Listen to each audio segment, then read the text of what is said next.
दोस्तों, आज महाराज अनिरुद्ध आचार्य जी के पंडाल में आई एक ऐसी लड़की जिसने सबके सामने महाराज जी से पूछ लिया ऐसा सवाल जिसे सुनकर महाराज जी भी हैरान रह गए।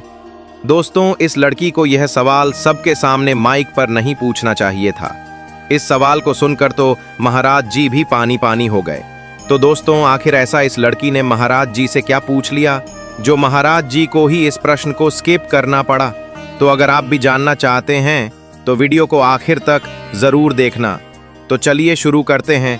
दोस्तों, हर बार की तरह महाराज अनिरुद्ध आचार्य जी इस बार भी अपनी प्रश्नोत्तरी कर रहे थे। प्रश्नोत्तरी के दौरान ही एक लड़की महाराज जी से पूछती है, महाराज जी, क्या हम शादी से पहले संभोग कर सकते हैं या नहीं, और यदि कर लिया तो अब क्या करना चाहिए। दोस्तों, ये प्रश्न सुनकर महाराज जी भी हैरान रह जाते हैं और कहते हैं, बेटी, ये प्रश्न सिर्फ तुम्हारा ही है, पता नहीं पंडाल में बैठे कितने लोगों का होगा। तुमने बहुत अच्छा प्रश्न पूछा है। मैं इस सवाल का जवाब तो दे दूंगा, परंतु तुम्हें इस सवाल का जवाब आखिरी तक सुनना पड़ेगा। फिर लड़की कहती है, महाराज जी, मैं इस सवाल का जवाब सुनने के लिए तैयार हूँ।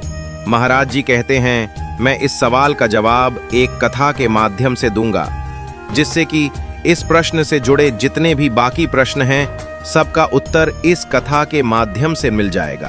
तो चलिए मैं तुम्हें इस सवाल का उत्तर देता हूं। महाराज जी ने कहा, एक समय की बात है, स्वर्गलोक के कोषाध्यक्ष कुबेर का सेवक शंखचूड़ अपनी शक्ति और पराक्रम के लिए प्रसिद्ध था।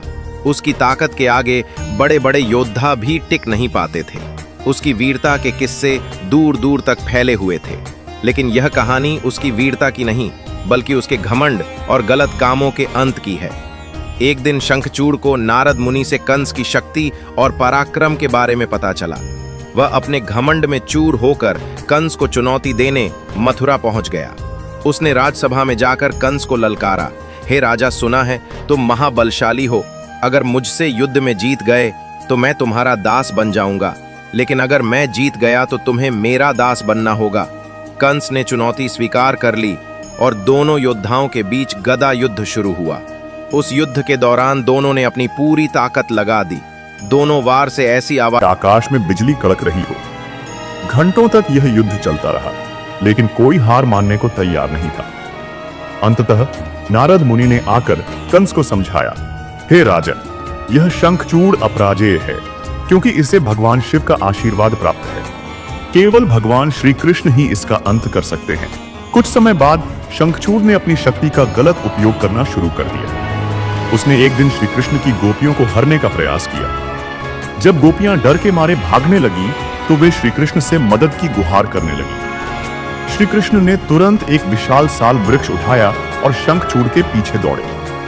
हिमालय की घाटी तक पीछा करने के बाद श्री कृष्ण ने अपनी गदा और वृक्ष से शंखचूड़ पर हमला किया। उनके वार से शंखचूड़ धराशायी हो गया। श्री कृष्ण ने अंततः उसका वध कर दिया और उसकी चूड़ामणि को अपने पास रख लिया। मित्रों, यह कहानी हमें यह सिखाती है कि पराई स्त्रियों की ओर आकर्षित होना और उनके प्रति बुरी इच्छाएं रखना केवल पाप ही नहीं, बल्कि विनाश का कारण भी बनता है। जो लोग अपनी पत्नी को छोड़कर दूसरों के साथ संबंध बनाते हैं, उनका अंत भी शंखचूड़ की तरह होता है। समाज उन्हें तिरस्कृत करता है और उनकी मौत भी कलंक बन जाती है।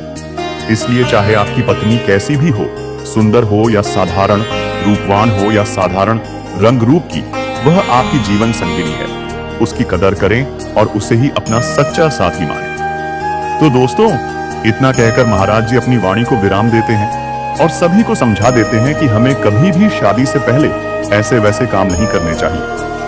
तो आज की वीडियो में बस फिलहाल इतना ही। अगर आप भी महाराज अनिरुद्ध आचार्य जी को अपना गुरु मानते हैं तो वीडियो को लाइक और चैनल को सब्सक्राइब जरूर करें।